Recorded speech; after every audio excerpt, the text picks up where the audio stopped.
Muy buenas a todos. Hoy estamos desde un vídeo que estamos grabando desde la Organización Internacional Comunista, mi compañero Jaime y yo. Trata sobre un artículo de Universidad Obrera. Y dice así: 60 de los 61 cargos presentados contra Stalin y Beria son falsos. Continúa. Como parte de la serie de artículos que estamos lanzando estos días para contribuir a desmontar la leyenda negra que rodea a la URSS, y más concretamente sobre el periodo marxista-leninista. Hoy queremos rescatar una entrevista concedida al periódico brasileño A Verdade por Grover Furr, catedrático estadounidense y experto en historia en movimiento comunista internacional. Hace poco, un gran número de libros han sido publicados para atacar la persona y obra de Joseph Stalin. ¿Cómo se explica la intensificación de la lucha contra el régimen stalinista de los EU y el mundo? Grover Furr. Desde finales de los años 20, Stalin ha sido blanco principal del vocerío anticomunista y capitalista. León Trotsky atacó a Stalin para justificar su propia incapacidad para ganarse a las masas trabajadoras de la Unión Soviética. La verdadera causa de la derrota de Trotsky es su interpretación del marxismo, una especie de determinismo económico extremo. Sus predicciones decían que la revolución estaba condenada al fracaso si no era seguida por revoluciones en otros países industrialmente avanzados. Pero la dirección del partido prefería el primer plan de Stalin para construir el socialismo en un solo país. Toma, ya está. Toma ya. Trotskistas. ¿Ahora qué? Esta visión no es de un marxista recalcitrante, de un comunista, stalinista. No. Es la visión objetiva de un historiador norteamericano que no tiene nada que ver con el marxismo. Las ideas de Trotsky tenían y todavía tienen una gran influencia en todos los capitalistas y anticomunistas. Los historiadores trotskistas son muy bien recibidos por los historiadores capitalistas. Pierre Brouet y Rogovin Vadim, los historiadores trotskistas más destacados de las últimas décadas. Han sido elogiados y siguen siendo frecuentemente citados por los historiadores abiertamente reaccionarios. Muchos en la dirección del partido en 1930 lucharon contra Stalin cuando defendió la democracia dentro del partido y sobre todo mediante elecciones democráticas para los soviéticos. Oye, que según Grover Furr, la URSS no era una dictadura férrea, totalitaria, sanguinaria y asesina, ¿eh?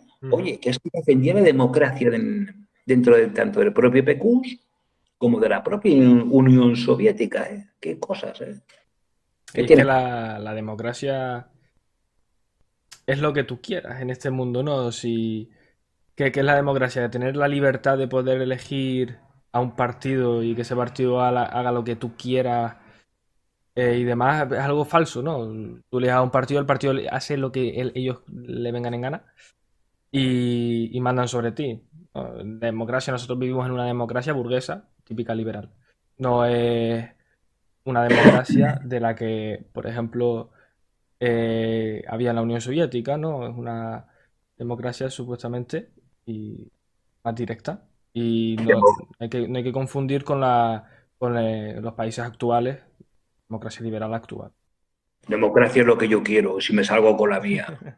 Exacto. Es algo que decía, aunque Corea del Norte no sea marxista, pero Cabo de Venós, ¿no? Que es la democracia, tener la libertad de elegir un partido y no tener asegurada tu casa, ¿no? Aunque trabajes, o poder elegir directamente al, por ejemplo, el jefe de Estado y demás, a través de los soviets, pero tú tienes asegurada tu casa siempre y cuando trabajes, tu comida y demás, que es lo más democrático, ¿no? Tengo una democracia estupenda que elijo a representantes que luego acaban en un consejo de administración de una eléctrica para que me suban la luz un 50%, que es lo que acaban de hacer. Exacto.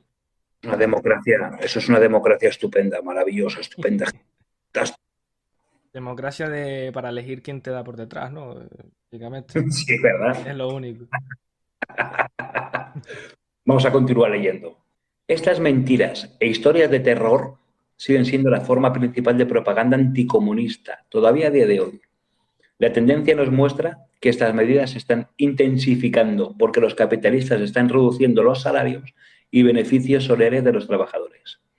fomentan la transición hacia un nacionalismo exacerbado, propagan y defienden el racismo y la guerra. Oye, Grover Furth nos está explicando que toda esta reacción contra la figura de Stalin, todas esas basuras que están tirando contra un tipo que llegó a sacrificar un hijo en la guerra. Es que llegó a sacrificar a su propia sangre en la guerra. El tipo, o sea, un tipo al que teníamos que tener como un referente, oye, que es que resulta que es que en la medida que el capitalismo está estrangulando más a la clase trabajadora, oye, que es que resulta que es que están vertiendo, o sea, están acelerando las toneladas de basura sobre él. Y resulta que te encuentras a los trotskistas, a los revisionistas, a los postmodernistas, aquí hablando cada vez más mierda. Tú fíjate el Errejón aquí refiriéndose al georgiano de esa forma que se refiere el otro día. Es que es lamentable, ¿no? Lamentable totalmente. ¿Qué le llevó a interesarse por la historia de la URSS? Grover Furth. Cuando estaba en la universidad, desde 1965 hasta 1969, participé en las protestas contra la guerra en Estados Unidos en Vietnam. Un día, alguien me dijo que los comunistas vietnamitas no podían ser chicos buenos, entre comillas, porque todos eran estalinistas.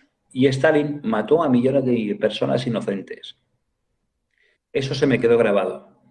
Probablemente fue por eso, a principios de los 70, por lo que leí la primera edición del Gran Terror de Robert Conquest. Me impresionó cuando lo leí. Pero yo conocía un determinado campo de Rusia y podía leer esta lengua, porque yo había estudiado literatura rusa desde la escuela secundaria. Entonces examiné el libro de Robert Conquest cuidadosamente. Al parecer, nadie lo había hecho.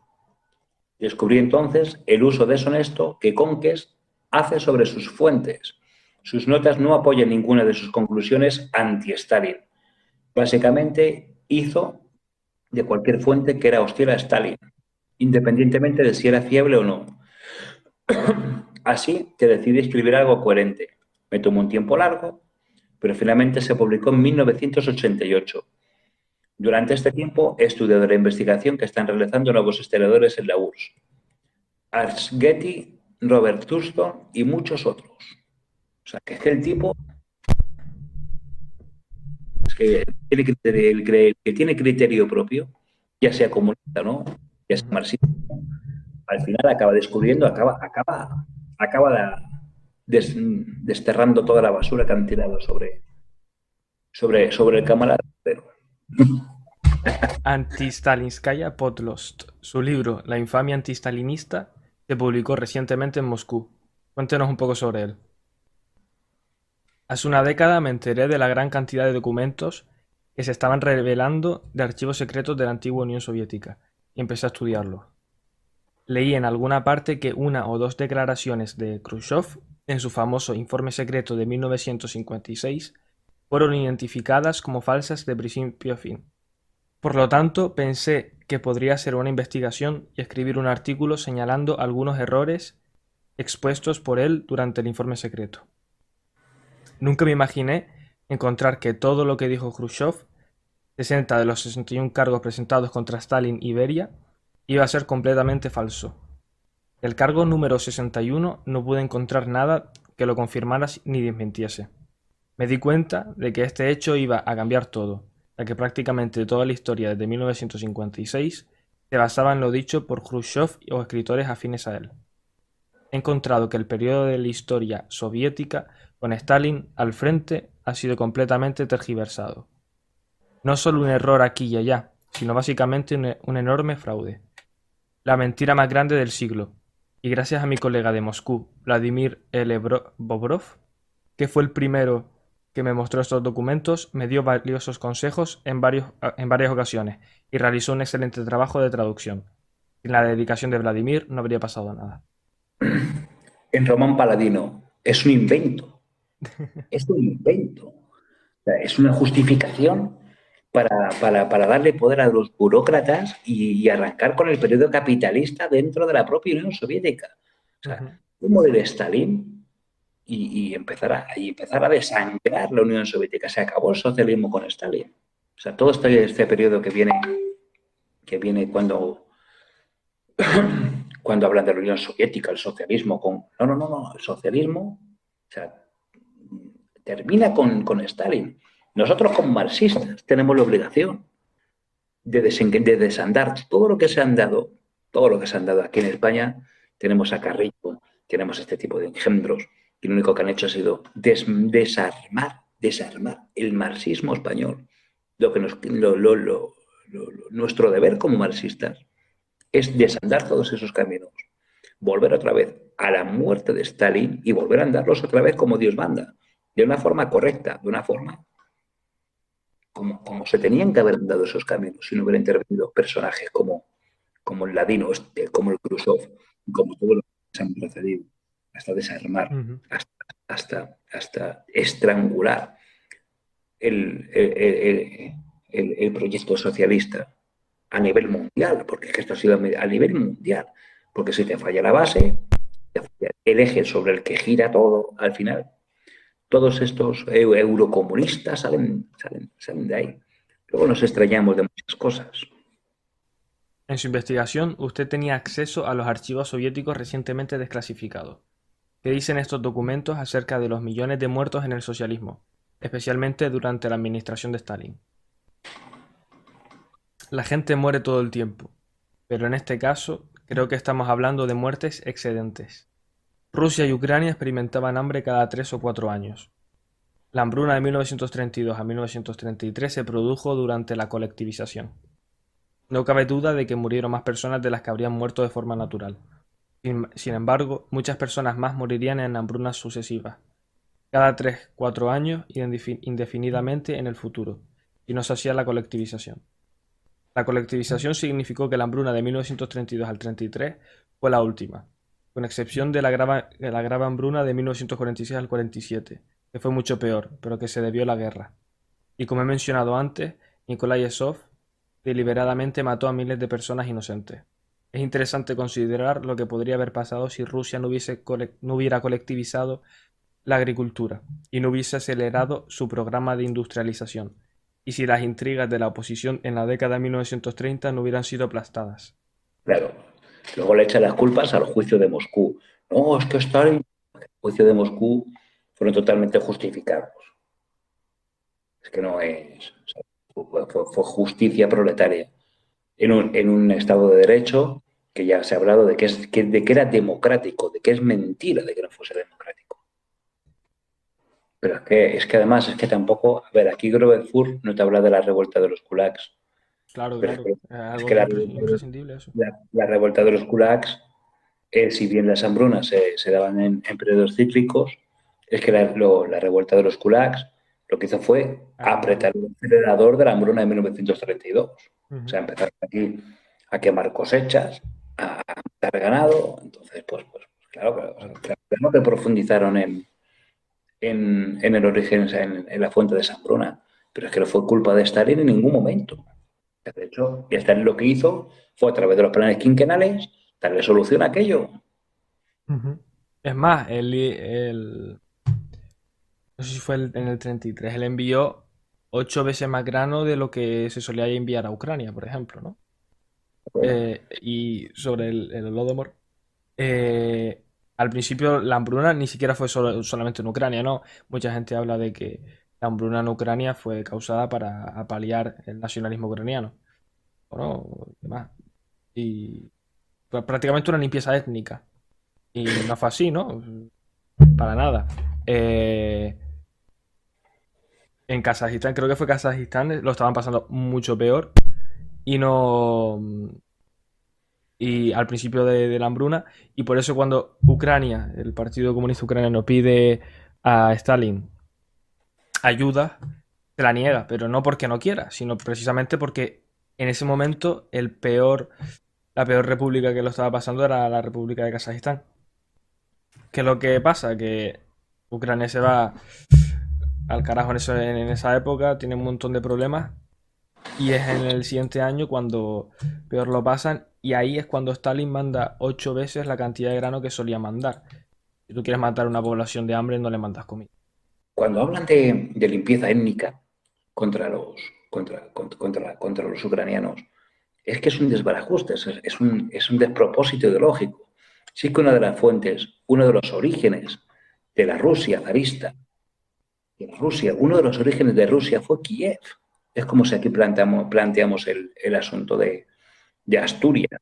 Asturias, el resto de España. Si es que el origen de España, el origen de Castilla es Asturias. Es como si empezamos aquí a... No, no, no, no, no. ¿Qué limpieza étnica? Eso es una tontería como un casoplón de grande. Eso es una estupidez. Y tampoco se Vamos, puede calificar como genocidio porque un genocidio es intencionado, ¿no? Es la intención de eliminar sistemáticamente a una persona por su raza o un colectivo por su raza o religión. Stalin no quería matar. Obviamente, y no, él no mató. Simplemente, pues, hubo una hambruna que muere gente. Él no provocó ni esa hambruna ni nada. Eso no es genocidio. yo trato de poner medios para que esas cosas no volviesen a ocurrir. Que no. Si la URSS no hubiese hecho la colectivización, los nazis y los japoneses habrían ganado. Si el régimen de Stalin no hubiera contenido las conspiraciones derechistas, trotskistas, nacionalistas y los militares, los japoneses y los alemanes habrían conquistado el país. En ambos casos, las víctimas entre los ciudadanos soviéticos habrían sido mucho más numerosas que los 28 millones de muertos en la guerra. Los nazis habrían matado a más judíos, más eslavos y más antifascistas. Con estos recursos, y tal vez incluso con los ejércitos de la URSS de su parte, los nazis habrían sido mucho más fuertes a la hora de luchar contra Inglaterra, Francia y los Estados Unidos. Con los soviéticos y los recursos de petróleo de Sakhalin, los japoneses habrían matado a muchos estadounidenses más. El hecho es que la URSS, bajo Stalin, salvó el mundo del fascismo no solo una vez durante la guerra, sino 3 veces, por la colectivización, la derrota de los militares en la oposición derechista trotskista y en la guerra. ¿Cuántos millones le da? Tú fíjate, ¿eh? Y esto, o sea, esto es un historiador totalmente objetivo que examina los puntos de vista sobre ciencias. O sea, que creo que todo lo demás que no sean este tipo de puntos de vista son opiniones subjetivas. Esto es una valoración objetiva. Mira, algunos autores han tratado de encontrar similitudes entre Stalin y Hitler. Y algunos incluso llegan a decir que el supuesto estalinismo, también hemos de decir que el término estalinista, o sea, es una invención, es una manipulación. No hay estalinismo, hay leninismo. Stalin era leninista. El supuesto estalinismo fue peor que el nazismo. ¿Hubo realmente alguna relación entre Stalin y Hitler? Grover Poor. Los anticomunistas y los capitalistas no examinan la lucha de clases y la explotación. De hecho, pretenden hacer ver que estas cosas no existen o no son importantes. Pero la lucha de clases causada por la opresión es el motor de la historia. Omitir esto es falsificar la historia. Hitler era capitalista, un autoritario del tipo del que es común en muchos países capitalistas. Stalin dirigió el partido bolchevique y la URSS, cuando los comunistas de todo el mundo estaban luchando contra todo tipo de explotación capitalista. Cuando decimos peor, simplemente siempre debemos preguntarnos peor para quién. La URSS y el movimiento comunista durante el periodo de Stalin definitivamente fue peor que los nazis, entre comillas, peor que los nazis, para los capitalistas. Por eso odian tanto los capitalistas a Stalin y al comunismo. Y el movimiento comunista durante el periodo de Lenin y Stalin, e incluso más tarde, fue la mayor fuerza para la liberación humana en la historia. Y de nuevo tenemos que preguntarnos, ¿liberación de quién? ¿Liberación de qué? La respuesta es liberación de la clase obrera de la explotación capitalista, la miseria y la guerra. Es una verdad objetiva. Es cierto y es incuestionable, es una verdad incuestionable. Exacto, siempre ha estado el mito, la leyenda, la mentira, ¿no? De que Stalin y Hitler eran amiguitos y que el propio Hitler era socialista, ¿no? Simplemente porque en el nombre del partido pone nacionalsocialista, ¿no? Argumento bastante infantil. El nombre no indica nada, ¿no? Lo que indica son las acciones y la ideología, y el propio Hitler dice que su socialismo no tiene nada que ver con Marx, ¿no? Es un socialismo germánico. O sea que socialismo basado, según él mismo, ¿no? Citado, de lo que serían mal dicho las tribus, ¿no? Mal traducido, pero digamos, las sociedades germánicas. Dime tú qué tiene que ver las tribus y sociedades germánicas con lo que socialismo de Marx, ¿no? El socialismo científico. Nada. De nada, pero A ver. Entonces, claro, ¿Stalin y Hitler eran amigos? Pues obviamente no, ¿no? También se habla mucho del pacto de no agresión, pero tú fíjate si eran amigos que Hitler, antes de caer en manos de los soviéticos, se voló la cabeza. Tú efectivamente sí. fíjate si eran amigos. Es que qué tonterías se Efectivamente. dice, macho. Es que qué tonterías, macho. Madre mía, poner un caldero de 2 metros de diámetro y poneros a cocer en él y servir para algo útil, joder, es que no puede ser. Y, y eso es lo que iba a decir del pacto de no agresión. Los pactos de no agresión se hacen entre gente, bueno, entre gente, ¿no? Entre países o estados que están enemistados, ¿no? Con un amigo, con un aliado, no haces un pacto de no agresión. Si lo Ya que se pasa da, ya está por hecho, ¿no? La alianza, por ejemplo, una alianza da por hecho de que no te vas a atacar o no vais a atacar mutuamente, ¿no? Otro argumento también el típico de que se repartieron Polonia, ¿no? O invadieron conjuntamente Polonia y que se la repartieron y eso es como una prueba de que eran amigos, que se podían compartir. No sé, Corea está dividida, se dividió en dos y la propia Alemania después de la Segunda Guerra Mundial también se dividió en dos, ¿no? Bueno, en cuatro, pero básicamente en dos bloques. O sea, por el mismo argumento, la Unión Soviética y los aliados, ¿no? Eran ideológicamente idénticos porque, porque se compartieron Alemania, ¿no? O Estados Unidos y la Unión Soviética eran amigos porque se repartieron Corea.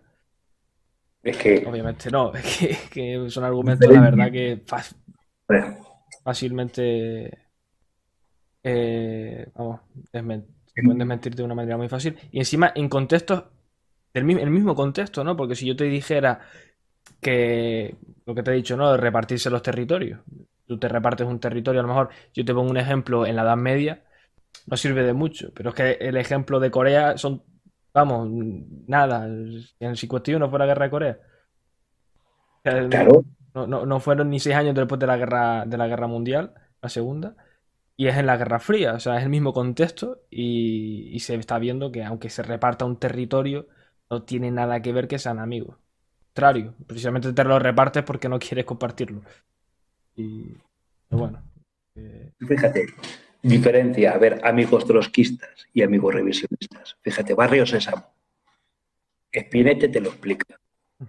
Tú fíjate, diferencia, Hitler y Mussolini eran amigos. Hitler y Franco eran amigos.